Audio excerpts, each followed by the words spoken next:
नमस्कार बच्चों, स्वागत है आप सभी का अपने YouTube चैनल पर।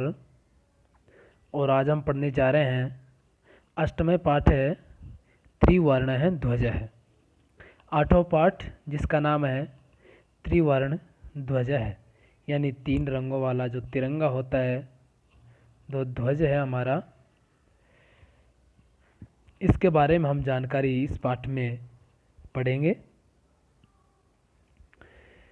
आप देखते हैं 26 जनवरी और 15 अगस्त ये दो ऐसे दिन हैं जब हमारे देश में ध्वजारोहण कार्यक्रम किए जाते हैं और अनेक स्थानों पर कई प्रकार के मनोरंजन भी किए जाते हैं। साथ में गाना बजाना, कूदना, खेलना, सारा मनोरंजन बच्चों के लिए भी किए जाते हैं। तो इस पाठ में कुछ बच्चे, बालक और बालिकाएं, केचन बालकाः काश्चन बालिकाश्च स्वतंत्रता दिवसस्य ध्वजारोहण समारोहे सोत्साहं गच्छन्तः परस्परं संलपन्ति। केचन बालका कुछ बालक और काश्चन बालिकाएं कुछ बालिकाएं स्वतंत्रता दिवस यानी ध्वजारोहण समारोह में उत्साह के साथ बातें करते हुए जा रहे थे। देवेश कहता है अद्य स्वतंत्रता दिवस है, आज स्वतंत्रता दिवस है। और स्वतंत्रता दिवस आप जानते हैं कब मनाया जाता है? 15 अगस्त को। कब मनाया जाता है? 15 अगस्त को। अस्माकं विद्यालय से प्राचार्य ध्वजारोहणम करिष्यति। वो बातें करते हैं, आपस में बात करते हुए जा रहे थे रास्ते में कि अस्माकं विद्यालय से प्राचार्य, हमारे विद्यालय के जो प्राचार्य हैं वो ध्वजारोहण करेंगे। छात्राश्च सांस्कृतिक कार्यक्रमान प्रस्तोष्यन्ति। और जो छात्र हैं जो सांस्कृतिक कार्यक्रम में भाग ले रहे हैं वो कार्यक्रम प्रस्तुत करेंगे। अन्ते च मोदकानि मिलिष्यन्ति। और अंत में हमें लड्डू मिलेंगे। फिर डेविड कहता है शुचे जानासि त्वं, क्या तुम जानती हो अस्माकं ध्वजः कीदृशः है। डेविड सूची से कहता है क्या तुम जानती हो कि अस्माकं ध्वजः कीदृशः है, हमारा ध्वज किस प्रकार का है, कैसा है। तो आपस में इस तरह की बात करते हुए और बातचीत करते हुए जा रहे हैं। फिर सूची कहते हैं अस्माकं देशस्य ध्वजः त्रिवर्ण इति, कि हमारे देश का जो ध्वज है वो राष्ट्र चिन्ह है वो त्रिवर्ण इति, उसमें तीन रंग है। सलीम कहता है रुचे अयम त्रिवर्ण कथम, ये त्रिवर्ण किस प्रकार से। फिर रुचि कहती है अस्मिन् ध्वजे त्रये वर्णाः सन्ति, कि इसको हम त्रिवर्ण क्यों कहते हैं, क्योंकि इसमें, इस ध्वज में त्रये वर्णाः सन्ति, इसमें तीन रंग है, अतः त्रिवर्ण है, इसलिए हम तिरंगा कहते हैं। किम तुम एतेषां वर्णानां नामानि जानासि, क्या तुम ये जो तीन रंग हैं उनके नाम जानते हैं। तो सलीम कहता अरे केसर वर्ण है, श्वेत है, हरित है, च एते त्रये वर्णाः। अरे केसरिया रंग, सफ़ेद रंग और हरा रंग, ये तीन रंग हैं इसमें।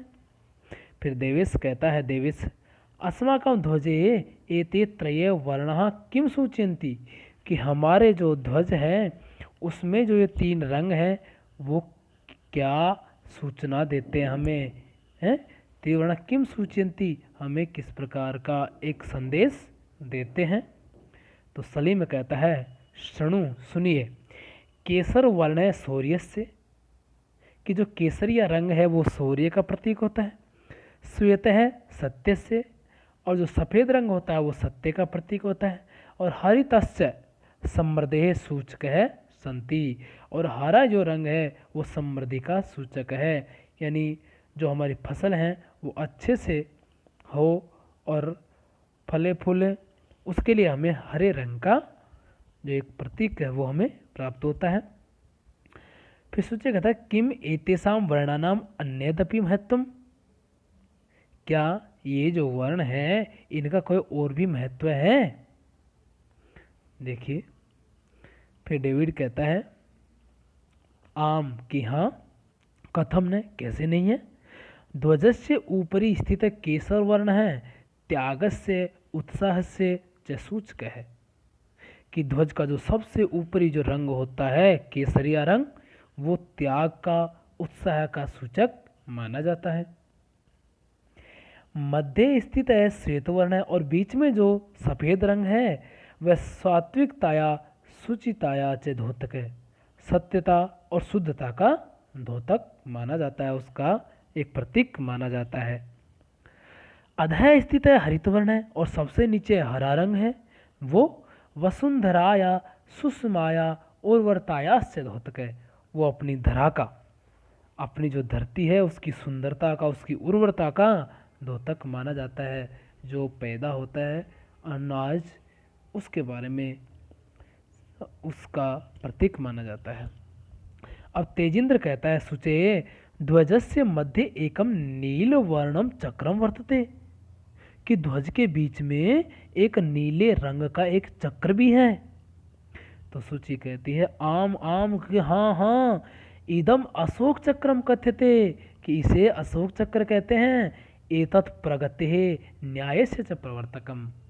और ये जो अशोक चक्र है वो प्रगति का और न्याय का प्रवर्तक माना जाता है। सारनाथे अशोक स्तंभ है अस्ति। कि सारनाथ में अशोक स्तंभ है, तस्मात् एव एतत् गृहीतम। ये जो चक्र है हमारे ध्वज में वो कहाँ से लिया है, उसके लिए बताया है कि सारनाथ में जो अशोक स्तंभ बना हुआ है वहाँ से ये चक्र लिया गया है। प्रणव कहता है अस्मिन चक्रे चतुर्विंशति अरः सन्ति। कि इस चक्र में 24 अरा यानी तीलियों के रूप में रेखाएं जो बनी हुई है, आड़ी तिरछी जो आ रहे हैं, उनके लिए कहा है कि अस्मिन चक्रे, इस चक्र में चतुर्विंशति अरा संति, इसमें 24 अराएं हैं। तो मेरी कहती है भारत से संविधान सभायाम 22 जुलाई 1947 तमे वर्षे समग्रतया अस्य ध्वजस्य स्वीकरणं जातम। भारतीय संविधान सभा, भारतीय संविधान की जो 22 जुलाई 1947 को एक सभा हुई थी, और उस सभा में सभी को एक साथ यानी सभी के द्वारा अपने ध्वज को स्वीकार किया गया था एक प्रतीक के रूप में कि हमारे देश का ध्वज इस प्रकार का होगा। तेजेंद्र कहता है अस्माकम त्रिवर्ण है ध्वज है स्वाधीनताया राष्ट्र गौरवस्य च प्रतीक है।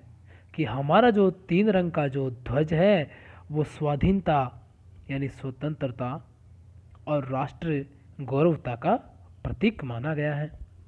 अतः एव स्वतंत्रता दिवसे गणतंत्र दिवसे च अस्य ध्वजस्य उत्तोलनम समारोहपूर्वकम भवति। इसीलिए स्वतंत्रता दिवस और गणतंत्रता दिवस पर हमारा जो ध्वज है उसको फहराया जाता है, उसको लहराया जाता है, उसका सम्मान में अनेक प्रकार के कार्यक्रम समारोह के रूप में किए जाते हैं। जयतु त्रिवर्ण है ध्वज है जयतु भारतम। इसलिए इस प्रकार का हमारा जो त्रिवर्ण ध्वज है उसकी सदा जय हो, इसलिए कहा है कि जयतु त्रिवर्ण ध्वज है, हमारे ध्वज की जय हो, जयतु भारतम, भारत की जय हो। इस प्रकार से हमारा जो तिरंगा है, त्रिवर्ण ध्वज है, उसकी विशेषताएं आपने जानी, इसके बारे में आपने पढ़ा, ये कहाँ से लिया गया, किस प्रकार से हमें ये संदेश देता है, कौन कौन से रंग हैं, इसको आप अच्छे से याद करना है, पढ़ना है। आइए अब देखते हैं इसके शब्दार्थ जो आपको याद करने हैं। फिर हम आते हैं प्रश्नों पर। अभ्यास है प्रश्नोत्तर। पहला प्रश्न है शुद्ध कथन से समक्षम, जो सही है उसके सामने आम लिखना है, और जो अशुद्ध है जो गलत है उसके सामने न लिखना है। इति लिखितम, ये आपको लिखना है। देखते हैं सबसे पहले है अस्माकम राष्ट्रस्य ध्वजे त्रय वर्णा सन्ति। हमारे राष्ट्रीय ध्वज में 3 रंग हैं। आम, तो इसमें हो जाएगा आम की हाँ 3 रंग है। ध्वजे हरित वर्ण है शांति प्रतीक अस्ति, कि ध्वज में हरा जो रंग है वो शांति का प्रतीक है? न, नहीं, हरा रंग तो हरियाली का प्रतीक होता है ना, तो ये है न। शांति का प्रतीक कौन सा था? श्वेत वर्ण। अगला प्रश्न है, ध्वजे केसर वर्ण है शक्त्या सूचक अस्ति, ध्वज में जो केसरिया जो रंग वो शक्ति का सूचक है? हाँ, तो इसमें हो जाएगा आम। चक्रे 63 अरा सन्ति, चक्र में 30 अराएं हैं? न, 30 नहीं है, कितनी है? 24, तो इसे गलत है, तो ये न आ जाएगा। चक्रम प्रगति धोतकम, चक्र प्रगति का धोतक है? हाँ, तो इसमें हो जाएगा आम, बिल्कुल चक्र प्रगति का धोतक है, सही कहा। अगला है दूसरा प्रश्न।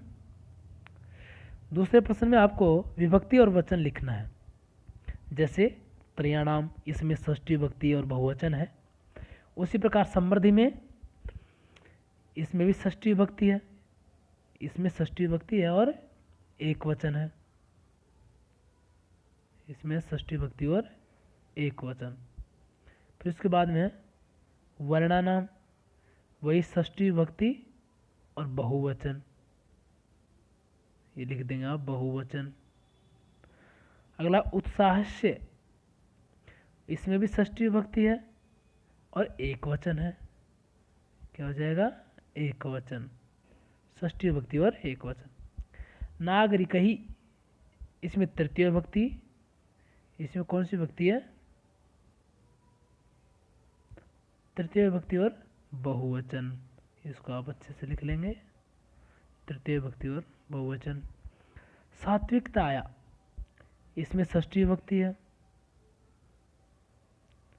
षष्ठी विभक्ति सात्विकताया में और एक वचन है, लिख लेंगे आप आराम से। प्राणानाम, इसमें षष्ठी विभक्ति बहुवचन है, इसमें वही और ये बहुवचन। अगला है सभायाम, इसमें सप्तमी विभक्ति है, सप्तमी विभक्ति और एक वचन। तो इस प्रकार से आप इसको देखकर अच्छे से पढ़कर इसकी विभक्ति और वचन लगाएंगे। अगला प्रश्न तीसरा। तीसरे प्रश्न में एक पद में आपको आंसर देना है, बिल्कुल एक पद में आपको आंसर लिखना है। अस्माकम ध्वजे कति वर्णा सन्ति, हमारे ध्वज में कितने वर्ण हैं? तो आप लिख देंगे त्रय वर्णा। कितने? त्रय वर्णा। त्रिवर्णे ध्वजे शक्त्या सूचक कै वर्ण है? त्रिवर्ण ध्वज में 3 रंगों का जो ध्वज है उसमें शक्ति का सूचक कौन सा वर्ण है? तो हो जाएगा केसर वर्ण। कौन सा? केसर वर्ण है, केसर वर्ण शक्त्या सूचक।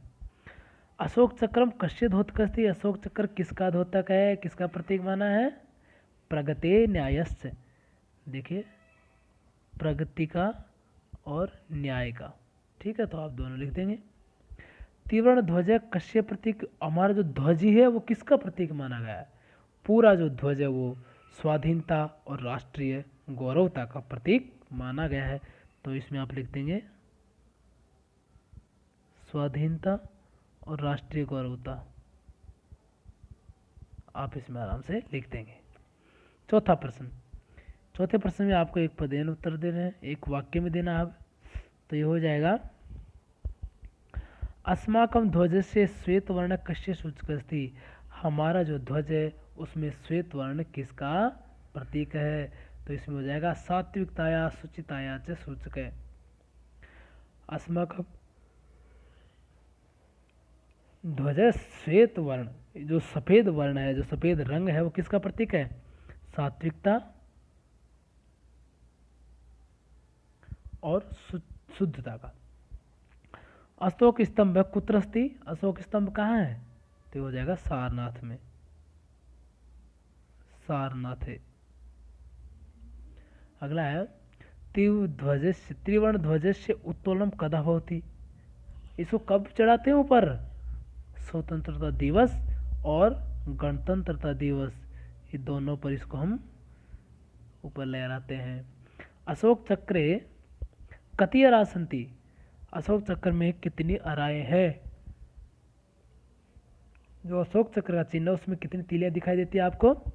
चतुर्विंशति, यानी 24। तो इसको आप संस्कृत में लिख देंगे। अगला प्रश्न होगा आपका पांचवा प्रश्न। पांचवें प्रश्न में आपको रेखांकित पदों के आधार पर इसको प्रश्न निर्माण करना है, यानी ये जो है जो अंडरलाइन करी हुई नीचे वो आपके आंसर है, तो इसके ऊपर आपको प्रश्न बनाना है। जैसे अस्माकं त्रिवर्ण ध्वज विजय विश्व विजयी भवेत, हमारा विश्व विजयी होना चाहिए क्या? तो ये जाएगा कै। स्वधर्मात् प्रमादम वयम न कुर्याम, अपने धर्म के प्रति प्रमाद नहीं करना चाहिए। तो क्या नहीं करना चाहिए? तो इसमें हो जाएगा किम, इसका हो जाएगा किम। एतत् सर्वम् अस्माकं नेत्रेणाम सद्बुद्धे सफलतम, एतत् सर्वम कई, तो इसमें हो जाएगा कई। शत्रुणाम समक्षम विजय है सुनिश्चित है भवेत, शत्रुओं के समक्ष विजय, हमारी जो जीत है वो सुनिश्चित होती है। कश्यम समक्षम, तो हो जाएगा कश्य समक्षम, यानी किसके समक्ष? शत्रुओं के समक्ष। अगला है छठा प्रश्न। छठे प्रश्न में आपको विभक्तियां चेंज करनी है, उनके रूप भी लिखने हैं। सबसे पहले है उदाहरण, और इसी के आधार पर हम नीचे भी लिखते जाएंगे। जैसे पट्टी का शब्द है, इसकी षष्ठी विभक्ति है पट्टिकाया, पट्टिकयो, पट्टिका नाम, पट्टिकाया, पट्टिकयो, पट्टिका नाम। उसी प्रकार से हमने अग्निशिखा की सप्तमी विभक्ति अग्निशिखायाम, अग्निशिखायो, यो लग जाएगा अग्निशिखायो और अग्निशिखासु। अगला है चतुर्थी विभक्ति में सभा, तो इसमें हो जाएगा सभायई, सभायई, सभाभ्याम और सभाभ्य। ये इस प्रकार से आपकी ये विभक्तियां होगी। अगला है अहिंसा की द्वितीय विभक्ति में अहिंसा, अहिंसे, अहिंसाम, अहिंसे और अहिंसा। अगला है सफलता, सफलता की पंचमी विभक्ति लिखनी है, तो क्या हो जाएगा? सफलताभ्याम, देखो सफलताया, सफलताया, सफलताभ्याम, सफलताभ्य, क्या हो जाएगा? सफलताभ्य। उसी प्रकार से सूचिकया, सूचिकाभ्याम, ये हो जाएगा सूचिकाभ्याम और सूचिका भी। इस प्रकार आप ये रिक्त स्थानों की पूर्ति करेंगे, लिखेंगे, याद करेंगे। अगला प्रश्न है सातवां प्रश्न। सातवें प्रश्न में आपको मिलान करना है, इसमें सही सही मिलान करना है। जैसे केसर वर्ण है, केसर वर्ण किसका प्रतीक है?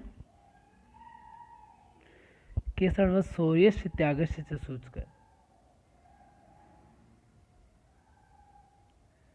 केसर वर्ण है शौर्य से त्याग से सूचक है। हरित वर्ण है, हरित वर्ण किसका है?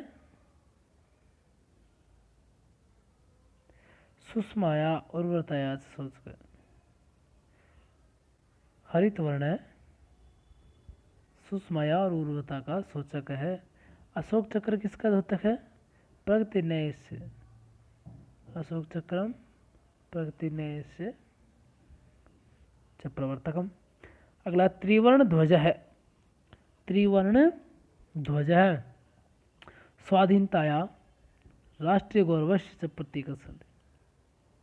अगला है त्रिवर्ण ध्वज से स्वीकरणम, यानी 3 रंगों का जो ध्वज है हमारा, उसका स्वीकार कब किया गया, यानी 22 जुलाई 1947 को हमने इसे स्वीकार किया, हमारे नेताओं ने इसे स्वीकार कर लिया था कि हमें हमारे देश का एक प्रतीक के रूप में इस झंडे को, इस 3 रंग के तिरंगे को अपनाना है।